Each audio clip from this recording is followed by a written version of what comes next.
Hello दोस्तों, स्वागत है आपका मेरी एक नई कहानी में। एक दिन मैं पुलिस की ड्यूटी से देर रात घर लौट रहा था। जोरदार बारिश हो रही थी और आसमान में बादल गरज रहे थे। उस दिन मैं कई केस निपटाकर रात के करीब 12 बजे पुलिस स्टेशन से निकला था। बाइक चलाते हुए भीगता हुआ अपने घर की ओर जा रहा था, क्योंकि मैं अकेला रहता था और जल्दी पहुंचने की कोई मजबूरी नहीं थी। सड़कें लगभग खाली थी और चारों तरफ पानी फैला हुआ था। तभी अचानक मेरी नज़र सड़क के किनारे बैठी एक लड़की पर पड़ी।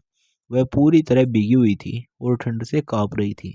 उसकी उम्र लगभग 22 साल के आसपास लग रही थी। बारिश के बूंदें उसके बालों से टपक रही थी और वह खुद से सिमटी हुई थी। मैं थोड़ा आगे निकल गया, लेकिन फिर देखा कि बस स्टैंड पर कुछ लोग बैठे शराब पी रहे थे और उस लड़की की तरफ गलत नज़रों से देख रहे थे। मुझे यह ठीक नहीं लगा, इसलिए मैं तुरंत वापस मुड़कर उसके पास आ गया। मैंने उससे पूछा, इतनी रात को इस बारिश में यहाँ क्यों बैठी हूँ? उसने बड़ी बड़ी आंखों से मेरी तरफ देखा, जिनमें डर साफ दिखाई दे रहा था। मैंने कहा, यहाँ रुकना सुरक्षित नहीं है, तुम्हें घर जाना चाहिए। उसने धीमी आवाज में कहा, मेरा घर बहुत दूर है। मैंने कहा, कोई बात नहीं, मैं तुम्हें छोड़ दूंगा। उसने थोड़ी झिझक के बाद कहा, मेरा घर समंदर के पार है, बाइक से नहीं जा सकते। ये सुनकर मुझे बहुत बड़ा झटका लगा। मैंने पूछा, इस शहर में तुम्हारा कोई रिश्तेदार तो होगा? सहमी हुई वह मासूम लड़की ना में सिर हिलाने लगी। उसकी हालत देखकर मुझे उस पर दया आ गई और कहीं न कहीं उसके लिए मेरे दिल में एक अपनापन भी जाग उठा। मैंने उससे कहा, देखो रात काफ़ी हो गई है और मौसम भी बहुत ख़राब है, इसलिए एक काम करो, तुम मेरे घर चलो। कल सुबह मैं तुम्हें तुम्हारे घर वापस भेजने का इंतज़ाम कर दूंगा। मेरी बात सुनकर उसने राहत की सांस ली और मेरे साथ चलने को तैयार हो गई। मैं उसे अपने बाइक पर बैठाकर अपने घर लेकर आ गया। घर पहुंचते ही जोर से बादल गरजे और बिजली चमकी, जिससे वह घबरा गई। वह डर के मारे मेरे पास आ गई, तो मैंने उसे शांत करते हुए कहा कि डरने की कोई बात नहीं है, यहाँ वह सुरक्षित है। हम दोनों घर के अंदर आ गए और वह इधर उधर देखने लगी, जैसे कोई नई दुनिया देख रही हो। मुझे अजीब सा अच्छा लग रहा था कि कोई मेरे सोने घर में आया है। मैंने एक तौलिया लिया और उसे दिया और कहा कि अपने गीले कपड़े सुखा लो, वरना ठंड लग जाएगी। वह भी थोड़ी घबराई हुई थी, लेकिन मेरी बात मानकर तौलिया लेकर खड़ी हो गई। मैंने जल्दी से अपने कपड़े बदल लिए और उसके लिए एक आरामदायक नाइट गाउन ले आया और कहा, इसे पहन लो। वह थोड़ा झिझकी, लेकिन गाउन ले लिया। उसके चेहरे पर एक मासूम सी मुस्कान थी, जो मुझे सुकून दे रही थी। मैंने उसे चाय और कुछ खाने के लिए दिया, ताकि उसे अच्छा महसूस हो। बाहर बारिश की आवाज़ और अंदर घर की शांति दोनों मिलकर माहौल को और रहस्यमय बना रहे थे। वह लड़की चुपचाप बैठी हुई थी और मैं उसके बारे में सोच रहा था कि आखिर यह है कौन और इतनी दूर से अकेले क्यों आई है। तभी मैंने कहा, ठीक है, मैं बाहर जाता हूँ, तुम कपड़े बदल लो। इतना कहकर जैसे ही मैं बाहर जाने लगा, तभी उसने हल्के से मेरा हाथ पकड़ लिया। उसकी आवाज़ काँप रही थी और उसने कहा, प्लीज़ मुझे अकेला मत छोड़िए, मुझे डर लग रहा है। उसकी घबराहट देखकर मैं रुक गया और मैंने उसे भरोसा दिलाया कि वह सुरक्षित है। मैंने उससे कहा कि वह आराम से बाथरूम में जाकर कपड़े बदल ले और मैं बाहर इंतज़ार करूँगा। वह थोड़ी देर तक चुप रही, फिर धीरे से अंदर चली गई।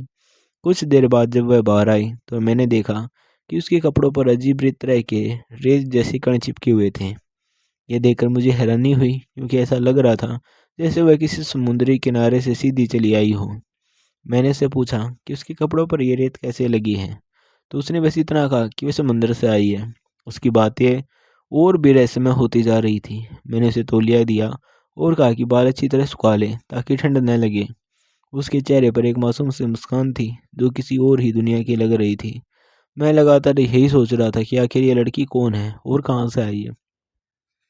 ऐसा लग रहा था जैसे मेरी ज़िंदगी में अचानक कोई अजीब सा मोड़ आ गया हो। कुछ देर बाद मैंने उसके लिए खाना निकाला, क्योंकि उसे बहुत भूख लगी हुई थी। हम दोनों चुपचाप खाने लगे और कमरे में सिर्फ बारिश की आवाज़ सुनाई दे रही थी।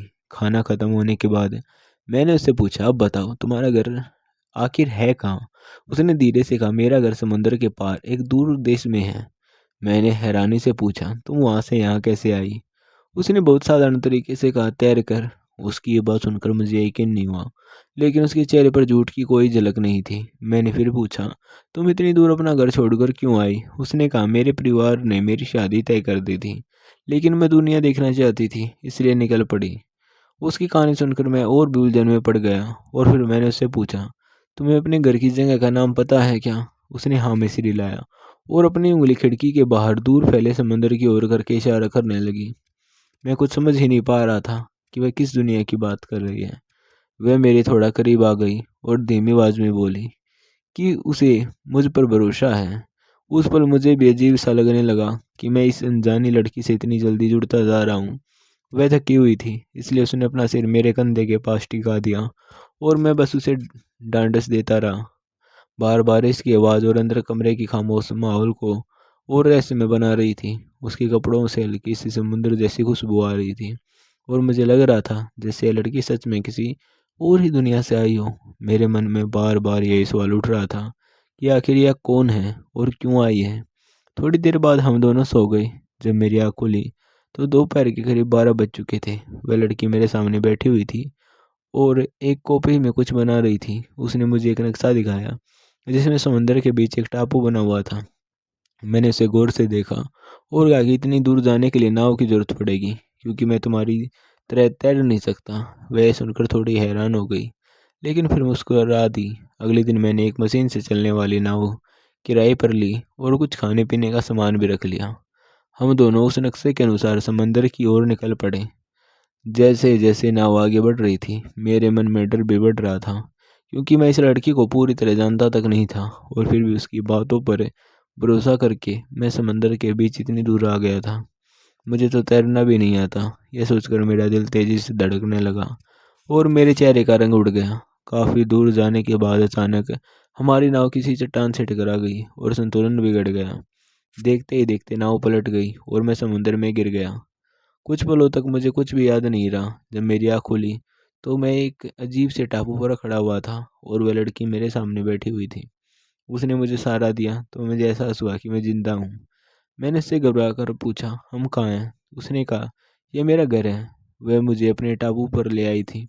थोड़ी देर बाद वह मुझे एक छोटे से गांव में ले गई, जहाँ बस 20-30 घर बने हुए थे। मुझे देखकर वहाँ के लोग हैरानी से मुझे देखने लगे, लेकिन उनके चेहरों पर कोई डर नहीं बल्कि उत्सुकता थी। तभी वह लड़की एक औरत के पास गई और बोली, माँ, यही वह इंसान है जिसके बारे में मैंने आपको बताया था। यह सुनकर मैं और भी उलझन में पड़ गया, मगर वहाँ के लोगों ने मेरा बहुत अच्छे से स्वागत किया और मुझे अपना इलाका दिखाया। उन्होंने बताया कि वे मछली पकड़कर और थोड़ी बहुत खेती करके अपना जीवन चलाते हैं और मीठे पानी के झील में से ही पानी लेते हैं। कुछ दिन वहाँ रहने के बाद मुझे वहाँ की शांति और सादगी बहुत अच्छी लगने लगी। मैं अपनी पुलिस की भागदौड़ भरी जिंदगी से भी थक चुका था और मुझे यहाँ एक अलग तरह का सुकून महसूस हो रहा था। धीरे धीरे मैं उन लोगों के बीच घुलने मिलने लगा। नैना ने मुझे समंदर में तैरना भी सिखा दिया और हम दोनों कभी कभी तैरकर मुख्य भूमि तक भी जाते थे और फिर वापस अपने टापू पर लौट आते थे। मुझे महसूस होने लगा कि मेरी ज़िंदगी अब एक नए रास्ते पर चल पड़ी है। यह तो बस नैना और मोहित की इस रहस्यमय यात्रा की शुरुआत थी। दोस्तों, ऐसी ही रोमांचक और दिलचस्प कहानियों के लिए चैनल को सब्सक्राइब करें। धन्यवाद। कल फिर मिलते हैं आपको किसी और नई कहानी के साथ।